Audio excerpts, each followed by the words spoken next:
Welcome to SVG-TV News for Friday, August 9th, 2019. I am Rochelle Batiste with the details. The St. Vincent and the Grenadines Community College recorded an overall pass rate of 90.66% at CAPE 2019, which is a slight decrease compared to last year's overall pass rate of 91.04%. However, there was a high percent pass rate maintained in most subject areas this year. A release from the Ministry of Education states that there was 100% pass rate in 10 subject areas.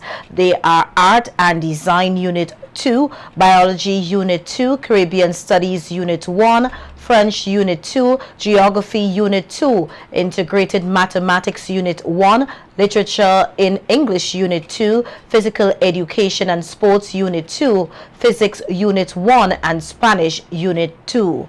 The lowest percentage pass rate recorded in accounts with a 60%.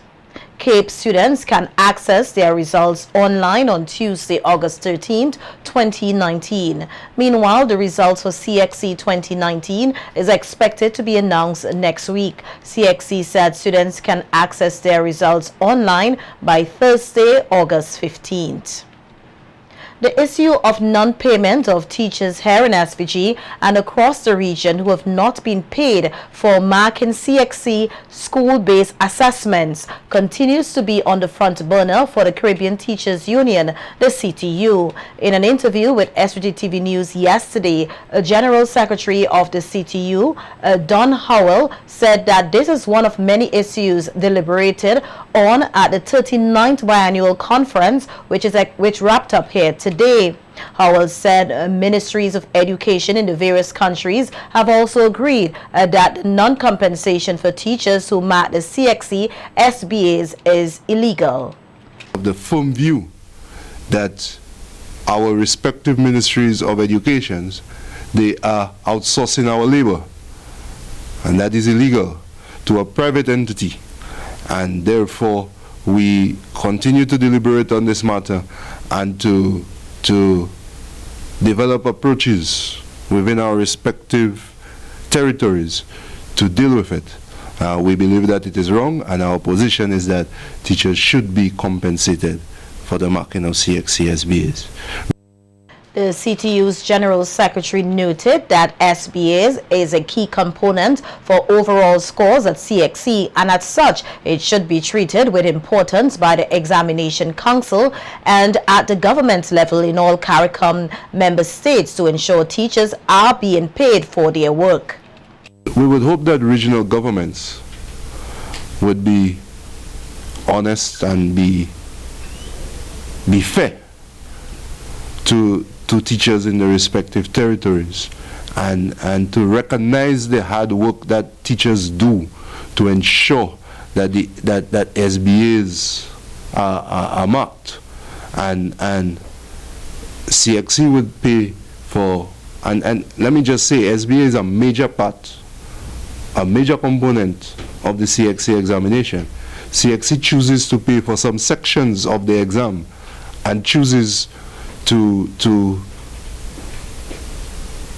use teachers' talents for other sections of the exam, and we believe that this is exploitation.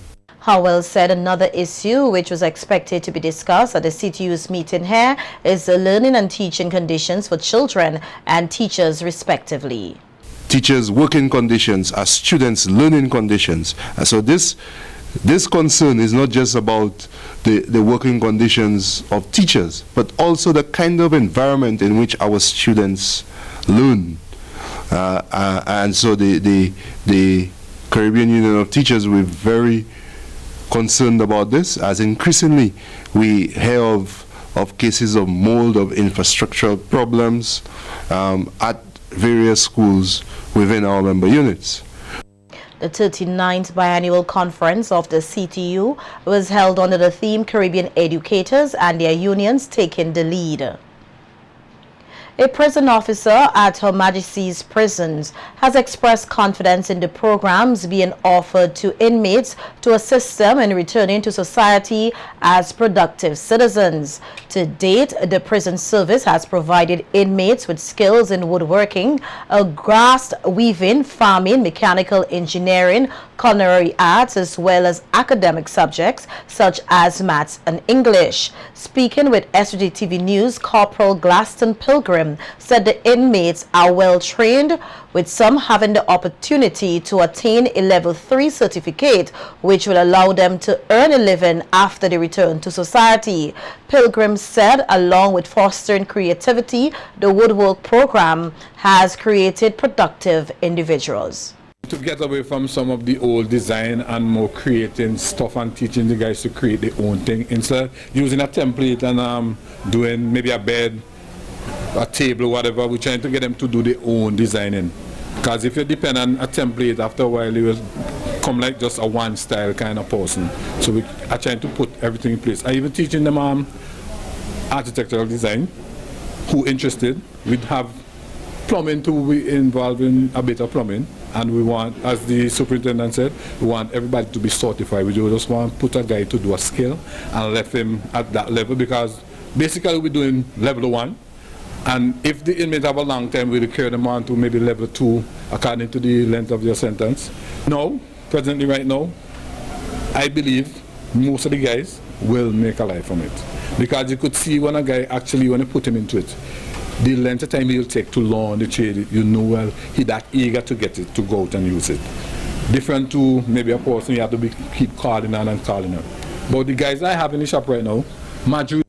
The prison officer said the woodwork program facilitators are examining ways to teach the inmates to use both hand and power tools to improve their chances of making a living when they leave the prison walls. The only challenge in that is that leaving here, you're accustomed to use certain tools, and then you're going out back now to maybe trying to do something on your own. If you don't get into maybe a factory that building furniture, or somebody who actually has a small shop, you have to go back to now to adjust to smaller tools. So this program that we're doing now, we're trying to create back now, carrying it back to hand tools and not so much of electrical stuff, because if you get caught up in electrical stuff, like let's say back in the old school, those guys could have used chisel and martis out stuff and, you know, use a saw plane and do things back then, which that's the right way, because now you switch the power and then you leave in the prison, you don't have that at your disposal, you kind of be handicapped. So I want to teach them from the older style, which is the old school, and then bring it straight up to machinery. The female inmates are not left out, as there are several programs designed to provide them with similar opportunities to make a living after prison. Matron of the female prison, Cassandra McPhee, highlighted some of the programs available to the inmates. We're not leaving out God out of it. We have Bible studies once weekly and lasted about an hour. And most of the programs, they're extended to about 2.5 hours thereabout. We have introduction to culinary arts for some of the inmates.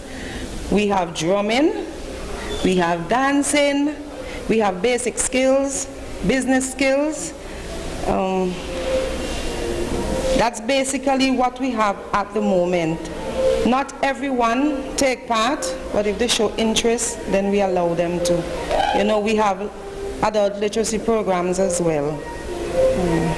That's basically what we have going on. Of course we do, because whatever programs we have, example the culinary arts, they can use it as a boost up. When they leave here, they can go out, they can either create employment for themselves or look for employment within a business sector to help out with themselves and their families.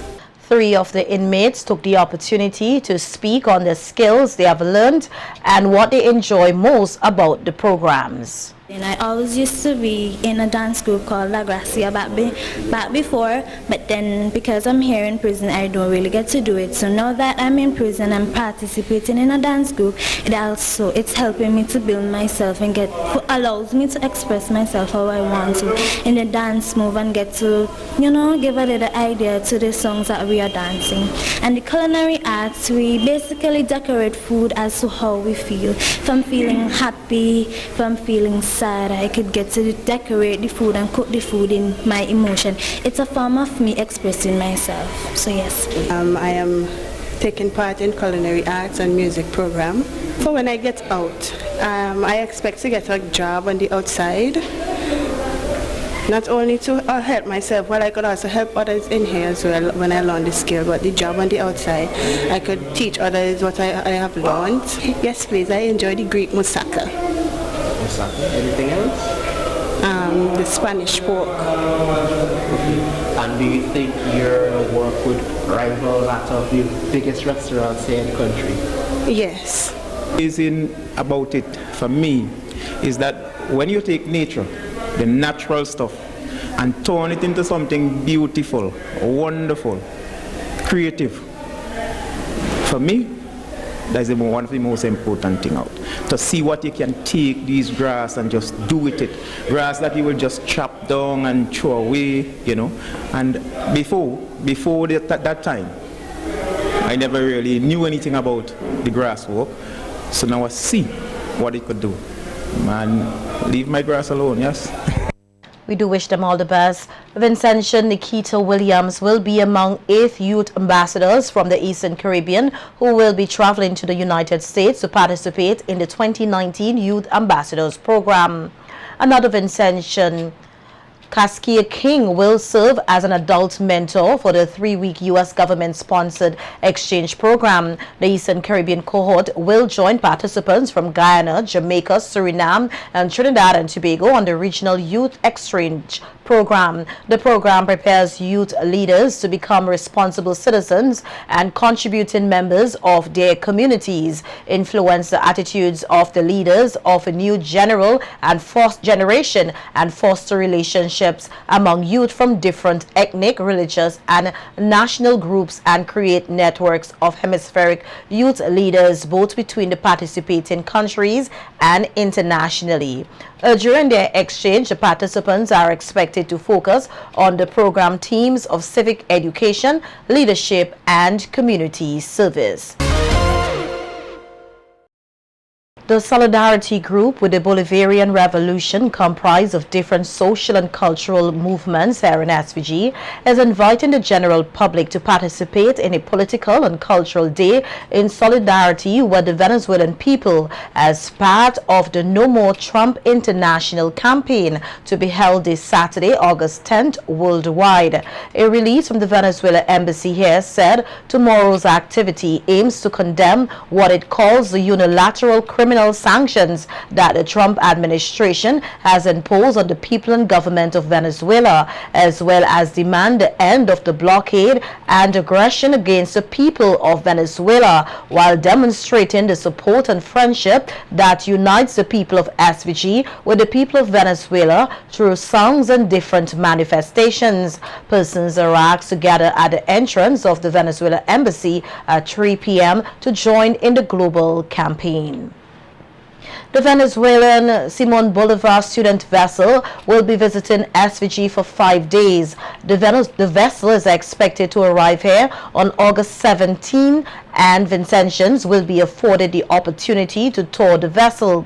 Venezuela ambassador to SVG, Francisco Perez, said that the visit is part of an exchange between the government of SVG and his country. Ambassador Perez said the crew members will be engaged in a number of meetings and visits to historical sites, including paying a special tribute to SVG's national hero, Joseph Chatouillet. Football match. We are going to have also a basket match with the Coast Guard, that we are going to share the sport with them. Also, we're going to be here with some of them because they want to pay tribute to the national hero Chatoyer. No? So here in the monument of Chatoyer, we will pay tribute. That will be on 18 of August. Will be the tribute, and well, they're going to have some meeting with the authorities here. Also, they're going to visit a tourist visit to the volcano. This is the second time that the Simon Bolivar vessel will be visiting SVG. It has more than 100 crew members who are in training for the Venezuelan Navy. Ambassador Perez said all Vincentians are invited to the welcoming ceremony on Saturday, August 17th at Port Kingstown. All the people of San Vincent and the Grenadines can visit the vessel between 9 to 12 and 2 to 6 in the afternoon. No? So all of you are invited to visit and watch the marvelous of a vessel that look. I don't know if any of you watch the Caribbean Pirate film. That look like that. Let me show you some picture of the vessel here. You can watch. It's a huge vessel, and when the vessel is arriving, you can watch in all the mast here the men and women that are studying in the vessel. SVG is the last leg of the vessel's tour to the region. It previously visited Belize, Mexico, Nicaragua, and Cuba.